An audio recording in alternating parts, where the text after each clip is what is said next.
당신의 작은 도시락이 기적의 시작이 될 때 오늘 하나님의 귀한 말씀을 나누기에 앞서 잠시 여러분의 마음을 그분께로 향하는 시간을 갖겠습니다. 이 영상에 좋아요와 구독을 눌러주시는 여러분의 작은 손길이 하나님의 은혜를 더 널리 전하는 귀한 통로가 됩니다. 더 많은 영혼이 이 말씀을 통해 위로와 희망을 얻을 수 있도록 여러분의 선한 영향력을 사용해 주세요. 그 손길 위에 주님의 놀라운 축복이 함께하기를 간절히 기도합니다. 우리 삶에는 때로 이해하기 어려운 순간들이 찾아옵니다.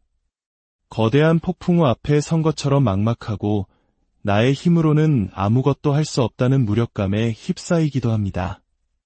바로 오늘 우리가 함께 나눌 이야기는 그런 절망의 순간에 하나님께서 어떻게 우리의 생각을 바꾸시고 불가능을 가능으로 만드시는지에 대한 놀라운 기록입니다. 우리의 믿음의 여정은 단순히 어떤 사실을 아는 것을 넘어 하나님의 방식으로 생각하는 법을 배우는 과정입니다. 하나님께서는 매일, 매 순간 당신의 자녀인 우리에게 그분의 마음과 생각을 가르쳐 주길 원하십니다. 그분은 어떤 것을 가치 있게 여기시는지, 어떤 방식으로 일하시는지 그 마음속 깊은 곳의 계획들을 우리와 나누고 싶어 하십니다. 마치 가장 친한 친구에게 자신의 비밀을 털어놓듯이 말입니다. 요한복음에서 예수님은 말씀하셨습니다. 이제부터는 너희를 종이라 하지 아니하리니 종은 주인이 하는 것을 알지 못함이라. 너희를 친구라 하였노니 내가 내 아버지께 들은 것을 다 너희에게 알게 하였음이라. 친구는 주인의 마음속 계획과 동기를 엿볼 수 있는 특권을 가집니다. 우리는 단순히 하나님의 친구라는 노래를 부르기 때문에 그분의 친구가 되는 것이 아닙니다. 진정한 우정은 시간과 교제, 그리고 깊은 신뢰를 통해 쌓여가는 것입니다. 때로는 담대하게 나아가고 때로는 잠잠히 그분의 음성을 기다리는 법을 배우며 우리는 하나님께서 그분의 가장 깊은 비밀을 털어놓으실 수 있는 신뢰의 관계로 자라나게 됩니다. 오늘 우리는 마가복음 6장에 기록된 한 이야기를 통해 우리의 생각을 새롭게 하시는 하나님의 방법에 대해 깊이 묵상해 보고자 합니다. 사도들이 예수님께 모여와 자기들이 행한 것과 가르친 것을 낱낱이 보고했습니다. 잠시 배경을 설명하자면 예수님께서는 제자들을 둘씩 짝지어 각 마을로 보내셨고 그들은 놀라운 기적들을 행하며 복음을 전했습니다. 이제 막 그 흥분되는 선교 여행을 마치고 돌아온 참이었습니다. 모든 사역이 그렇듯 그들의 마음은 기쁨과 흥분으로 가득했지만 육신은 지쳐 있었습니다. 예수님께서는 그들의 피곤함을 아시고 너희는 따로 한적한 곳에 가서 잠깐 쉬어라 라고 말씀하셨습니다. 제자들은 예수님과 함께 배를 타고 조용한 곳으로 갈 생각에 무척 설렜을 것입니다. 잠시나마 군중을 떠나 스승과 오붓한 시간을 보낼 수 있다는 기대감에 부풀었겠지요. 하지만 그들이 배를 타고 호수 반대편에 도착했을 때 그들을 기다리고 있는 것은 평화로운 휴식이 아니었습니다. 그들이 배를 타고 오는 것을 본 수많은 사람들이 호숫가를 따라 달려와 먼저 도착해 있었던 것입니다. 제자들의 마음속에 실망감이 밀려오는 것을 상상하기란 어렵지 않습니다. 그토록 고대하던 휴가가 눈앞에서 사라져 버렸기 때문입니다. 하지만 예수님은 그들을 보시며 불쌍히 여기셨습니다. 목자 없는 양과 같은 그들의 모습을 외면하실 수 없으셨던 것입니다. 예수님은 다시 그들을 가르치기 시작하셨습니다. 날이 저물자 제자들은 예수님께 와서 아주 합리적이고 또 예수님의 마음에 공감하는 듯한 제안을 합니다. 주님, 이곳은 빈들이고 날도 이미 저물었습니다. 사람들을 보내어 각자 마을로 가서 먹을 것을 사 먹게 하소서. 어쩌면 그들은 예수님의 긍휼한 마음에 동참하고 있다고 생각했을지도 모릅니다. 굶주린 채로 집으로 돌아가다 쓰러질지도 모를 사람들을 걱정하는 것처럼 보였으니까요. 그러나 예수님의 대답은 그들의 예상을 완전히 뒤엎었습니다. 너희가 먹을 것을 주어라. 그 순간 제자들은 얼마나 당황했을까요? 아마 어색한 웃음을 지으며 예수님께서 농담을 거두시길 기다렸을지도 모릅니다. 하지만 예수님은 진심이셨습니다. 이어서 벌어진 일은 우리 모두가 잘 아는 오병이어의 기적입니다. 한 어린아이가 내어놓은 보리떡 5개와 물고기 2마리로 예수님께서는 장정만 5,000명, 여자와 아이들까지 합하면 10,000명이 훌쩍 넘는 사람들을 배불리 먹이셨습니다. 그리고 남은 조각을 모으니 12바구니에 가득 찼습니다.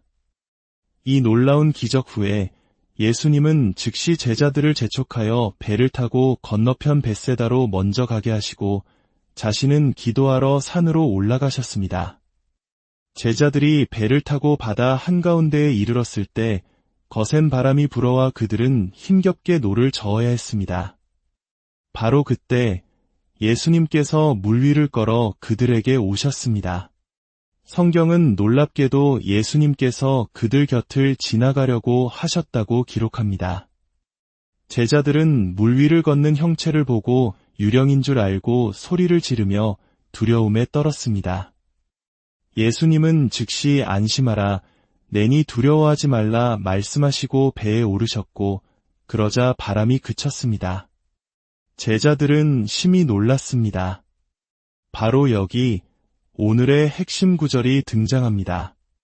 마가복음 6장 52절입니다. 이는 그들이 그 떡 떼시던 일을 깨닫지 못하고 도리어 그 마음이 둔하여졌음이러라. 이 구절은 우리에게 충격적인 사실을 알려줍니다. 바로 직전에 오병이어의 기적을 눈앞에서 체험하고 심지어 그 기적의 통로가 되었던 제자들이 눈앞의 폭풍 앞에서 속수무책으로 두려워했다는 것입니다. 하나님 보시기에 그들은 떡의 기적을 통해 배워야 했던 교훈을 놓쳤고 그들의 마음은 여전히 굳어 있었던 것입니다. 음식이 불어나는 기적과 바다 위에서 폭풍을 만나는 것은 전혀 다른 종류의 문제입니다. 하지만 예수님의 생각 속에서 떡의 기적은 다가올 폭풍을 위한 훈련이었습니다. 제자들은 그 기적을 통해 무엇을 배웠어야 했을까요? 그들은 무엇을 놓쳤기에 마음이 굳어졌다는 평가를 들어야 했을까요? 그들이 놓친 것은 바로 떡이 예수님의 손에서 불어난 것이 아니라 자신들의 손을 통해 나누어질 때 불어났다는 사실입니다. 예수님께서는 떡과 물고기를 공중에 던져 거대한 음식 더미를 만들지 않으셨습니다. 만약 그랬다면 사람들은 질서를 잃고 아수라장이 되었을 것입니다.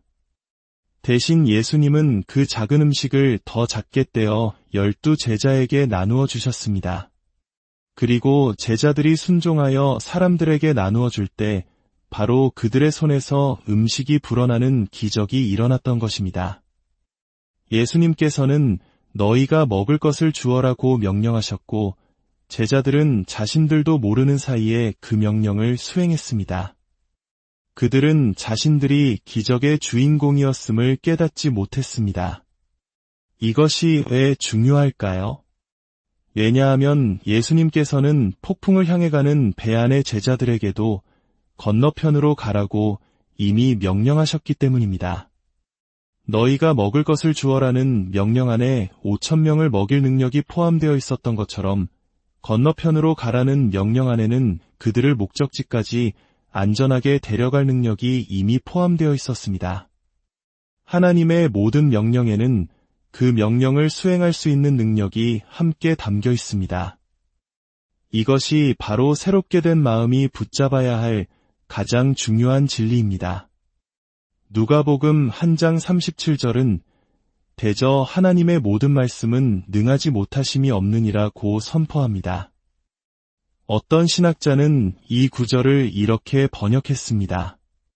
하나님으로부터 온 그 어떤 생생한 말씀도 스스로를 성취할 능력을 포함하지 않은 채로 너에게 오는 법은 없다. 예수님께서 너희가 먹을 것을 주어라고 말씀하셨을 때 그분은 기적을 행할 수 있는 능력을 그들의 손에 풀어놓으신 것입니다. 제자들은 이 사실을 깨달았어야 했습니다. 그랬다면 그들은 거친 풍랑 속에서도 주님께서 건너편으로 가라 하셨으니 이 배는 결코 침몰하지 않는다는 담대한 믿음을 가질 수 있었을 것입니다. 하나님께서 우리에게 주시는 기적은 단지 그 순간의 문제를 해결하기 위함이 아닙니다. 모든 기적 안에는 우리의 생각의 틀을 깨고 하나님의 관점에서 현실을 보도록 우리를 훈련시키는 신성한 DNA가 담겨 있습니다. 음식을 불어나게 하신 기적 속에 담긴 능력과 원리는 인생의 폭풍을 잠잠케 할 수 있는 믿음의 씨앗이었습니다. 하지만 마음이 굳어 있으면 우리는 이 신성한 순간을 그저 스쳐 지나가 버리고 맙니다. 어쩌면 오늘 이 말씀을 듣는 많은 분들이 제자들과 같은 마음일지 모릅니다. 과거에 하나님의 놀라운 은혜와 기적을 체험했지만 오늘 내 앞에 닥친 새로운 문제 앞에서는 여전히 두려워하고 염려하고 있지는 않습니까? 질병의 문제, 재정의 문제, 관계의 문제 앞에서 이번에는 다르다고 생각하며 절망하고 있지는 않습니까? 하나님은 우리에게 말씀하십니다. 내가 어제 너의 삶에 행했던 그 기적을 기억하라고 말입니다. 그 기적 속에 담겨있던 나의 능력이 오늘의 문제 속에서도 동일하게 너와 함께하고 있음을 믿으라고 말씀하십니다. 하나님께서는 우리에게 불가능한 것을 명령하시는 습관이 있으십니다. 병든 자를 고치라, 죽은 자를 살리라고 명령하십니다. 우리의 이성은 이것이 불가능하다고 소리칩니다.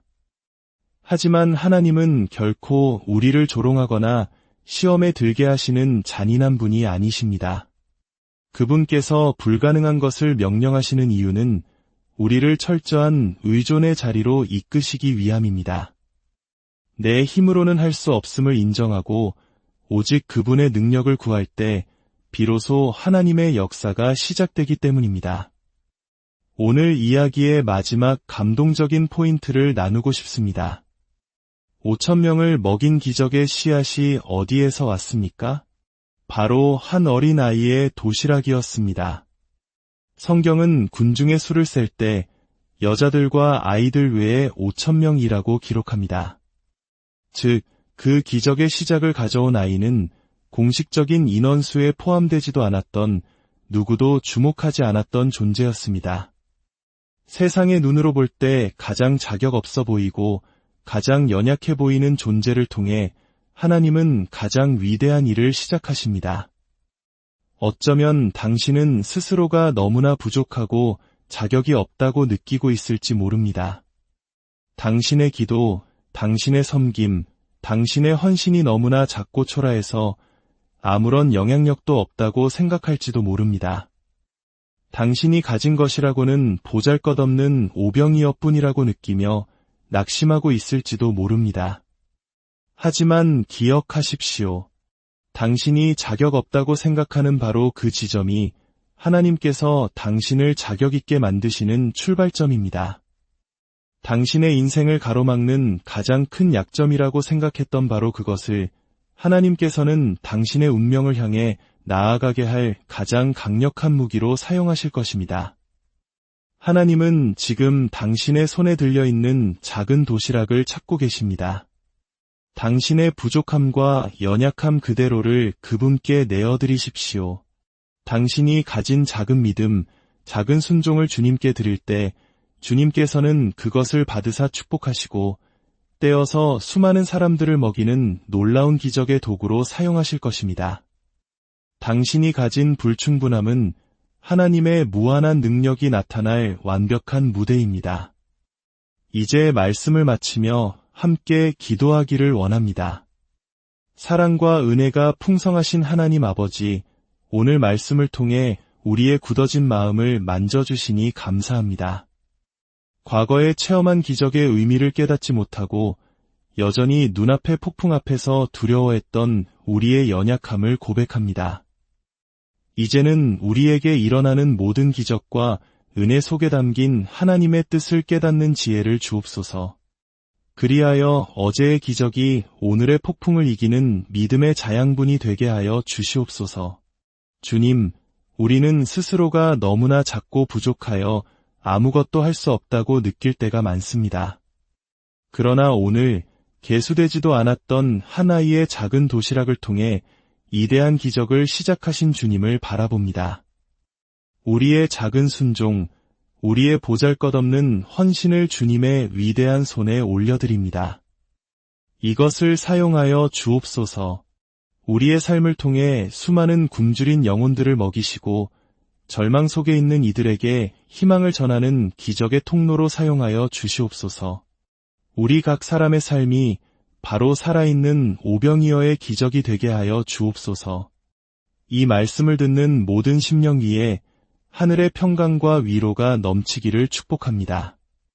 예수님의 이름으로 간절히 기도드립니다.